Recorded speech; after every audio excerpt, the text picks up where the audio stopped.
नमस्कार YT family. बाजरीची टम्म फुगणारी मऊसूत राहणारी अशी चपाती कशा पद्धतीने बनवायची ते आज आपण पाहूयात। हो बाजरीची चपाती आज आपण करणार आहोत।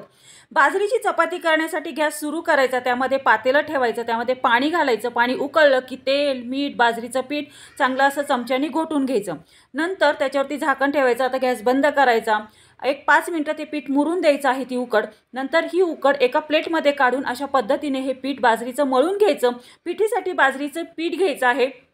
या पिठामधला छोटासा उंडा घ्यायचा, या बाजरीच्या पिठामध्ये घोळून घ्यायचा आणि नंतर अशा पद्धतीने ही बाजरीची चपाती लाटून घ्यायची आहे। आता गॅसवरती तवा तापत ठेवून अशा पद्धतीने दोन्ही साइडनी पाणी न लावता ही बाजरीची चपाती छान अशी भाजून घ्यायची आहे।